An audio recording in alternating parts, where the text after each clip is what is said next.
Hello everyone, my name is Renfei. Today I will introduce our work on open addressing. This is a joint work with Michael Bender and Bill Kuszmaul. This talk will have two parts. In the first part, I will introduce the definition of open addressing and also our results in this paper. And in the second part, we will move on to a key technique that leads to our results here. Let's begin with the hash table problem. In this problem, we need to design a data structure that stores a set of n keys, and we should support insertions, deletions, and membership queries. Each query simply asks if a given key X is in the current key set or not there. So this simple task is one of the most fundamental problems in data structures, and it has many applications in both theory and practice. In the history, people have developed hundreds of algorithms that can achieve this simple goal. And among all of them, there is one category that is especially important. We call them open address hash tables. This class of algorithms covers almost all of the hash table designs that were taught in classical textbooks and also almost all of the designs that were used in practice. The defining feature of an open address hash table is that the entire table is basically an array of slots. Each slot can either atomically store one of the keys from our current key set, or it can simply remain empty and does not carry other information. Correspondingly, we also require that every key in our key set to appear exactly once in this array. The hash table is also allowed to access a random hash function to help it determine the mapping from the keys to slots. But the array and the random hash function are all the objects that the hash table can access. It is not allowed for it to create an additional piece of space to store some customized metadata. So all the jobs of this hash table is to decide which keys should be put into which slots, so that under this arrangement, all three types of operations can be performed efficiently. So this is the definition of open address hash tables. And for such a hash table, we define its load factor to be the ratio between the number of keys and the number of slots. This ratio represents the percentage of slots in this array that are actually utilized to store keys instead of being wasted. So this quantity measures the space efficiency of an open address hash table. Higher is better. A canonical example of open address hash tables is the linear probing algorithm. So in this algorithm, when we want to insert a new key, as shown in this picture, it is first hashed to a uniformly random location in this array. And we start from that location and scan forward to find the first empty slot after the hashed location. Then the new key is inserted there. Back in 1960s, Don Knuth analyzed this algorithm, proving that when we fill the array to be 1 minus epsilon fraction full, then the next operation will take time epsilon to the -2 in expectation. So you can see that there is a time-space trade-off here. When we fill this array up to like more and more full, then the operation will also become slower. And this trade-off phenomenon forms the most basic question in this line of research. That is, we want to determine the best possible time-space trade-off that any open address hash table can have.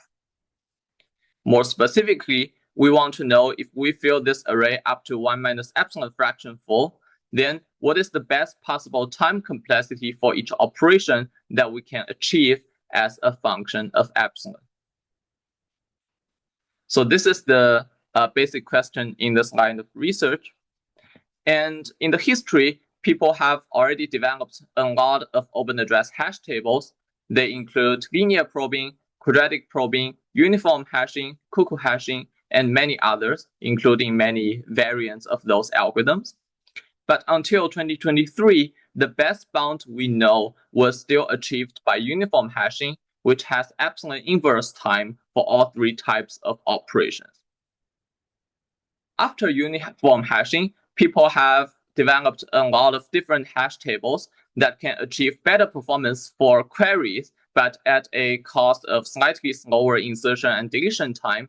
But if we care about the slowest type among all three types of operations, then epsilon inverse was still the best we know until 2023. And last year, with the same group of authors as this paper, we developed a new open address hash table that has log epsilon inverse time for all three types of operations. And we also proved that the log epsilon inverse time was optimal for oblivious algorithms. Oblivious algorithm is a subclass of open address hash tables, and I'm not going to give the full details of the definition here, but roughly speaking, it means that the query algorithm should interact with this array in a non-adaptive way. For example, binary search is not allowed in oblivious algorithms. So if we omit that additional requirement, then we know log epsilon inverse is the final answer. But if we don't want that additional requirement, there is actually no lower bound that is known to apply to all of the open address hash tables.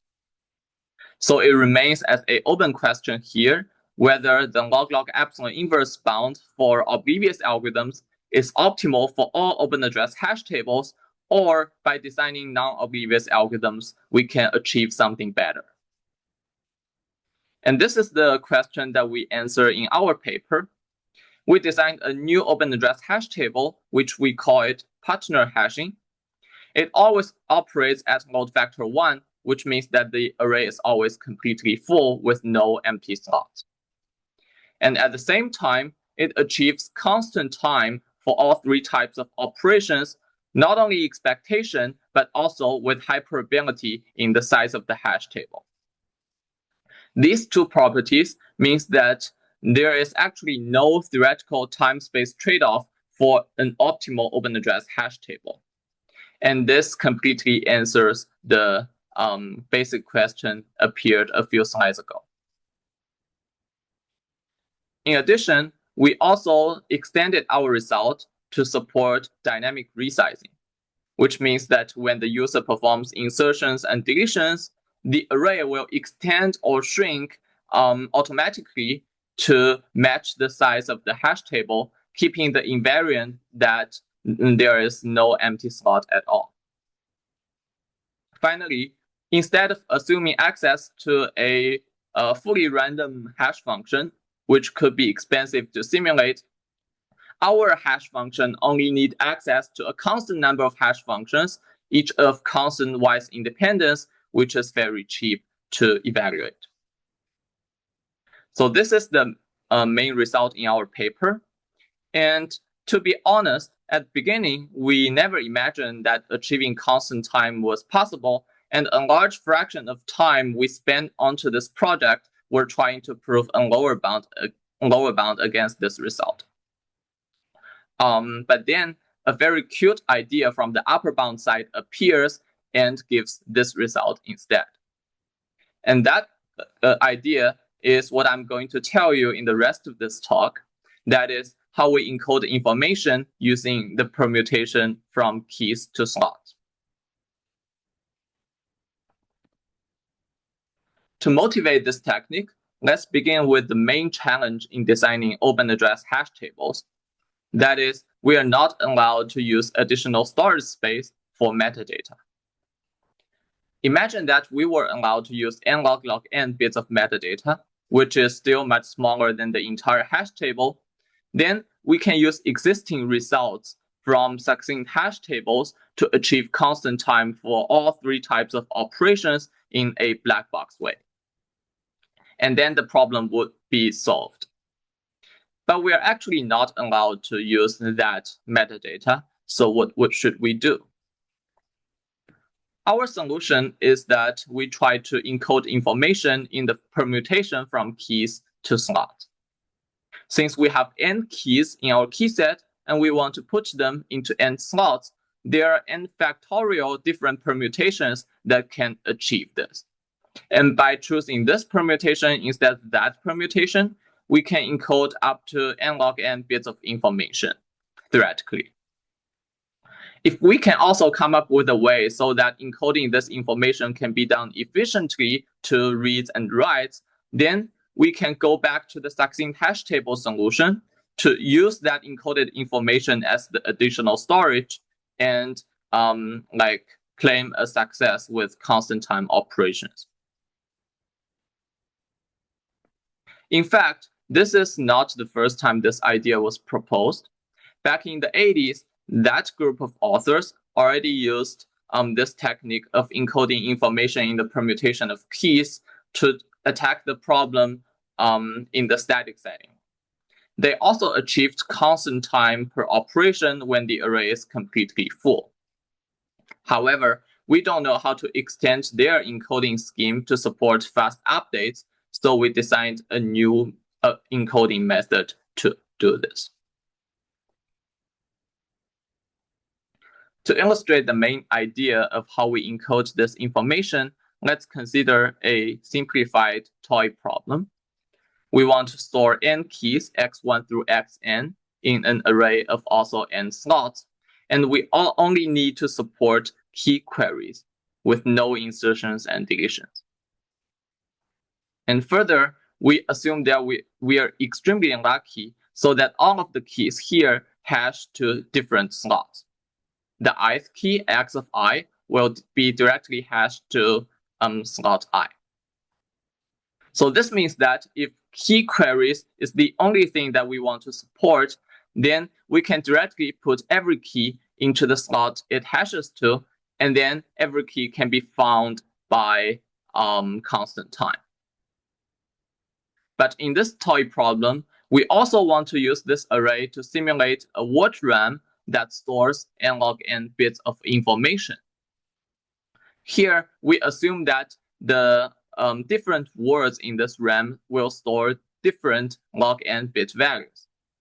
It may sound weird just to assume that the words in the RAM to store different values, but this is because the toy problem is really oversimplified and it is actually not part of our final proof. And in our paper, we did some more careful analysis, and we don't need this additional requirement. So this is the definition of our toy problem. And our solution to the toy problem starts with a new perspective of keys. We view each key x of I as a hash pointer that points to the slot I that it hashes to. Initially, we put every key in the slot it directly hashes to.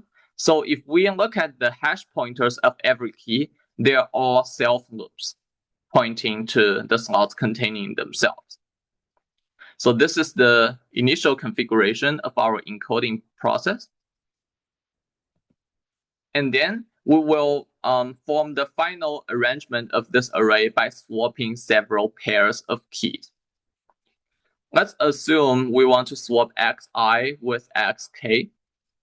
Before swapping them, they are in two self loops as in the initial configuration. But after swapping them, xi moves to the right-hand side, but its hash pointer still points to slot I, which is on the left. xk moves to the left, but its hash pointer still points to the right. So after swapping xi with xk, instead of being in two self loops, they are now in a joint loop of size 2. We call xi and xk to appear in a coupling pair. One good thing about a coupling pair is that although xi and xk are no longer directly stored in the location they hash to, but if we want to find them, we can still follow the hash pointers to find both of them in constant time. So this means that coupling pairs gives us a way to move elements around in this array flexibly, but without affecting the time efficiency of finding those keys. And this will be directly used for us to encode words in the memory. We partition this array into two parts. The leftmost n/3 slots each represents a word that we want to encode, and the rightmost 2n/3 slots each represent a possible value of a word. If we want to encode the ith word to have value k, then we simply swap xi from the left with xk on the right to form a coupling pair. So later on, when we want to know what is written in word I, we can directly go to the ith slot on the left and follow its hash pointer to obtain the index of its partner. That index will encode log n bits of information. So you can see that both reading and writing to a word will take only constant time.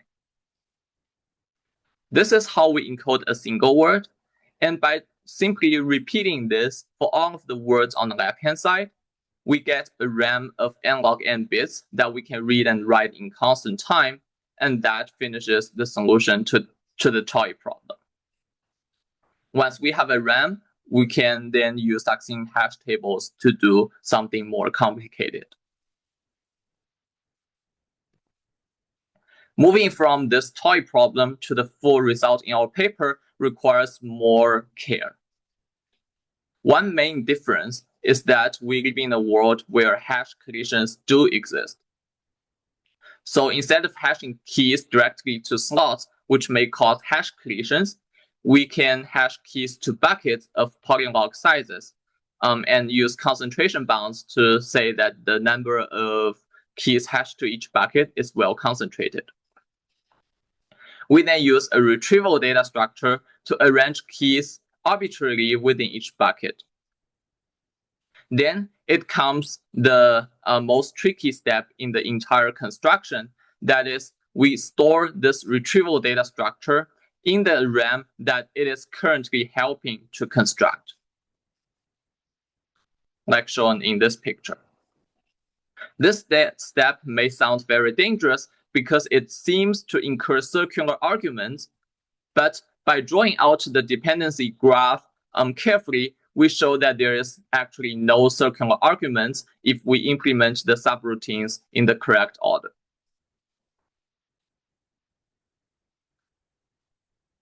Finally, let's conclude this talk with an open question.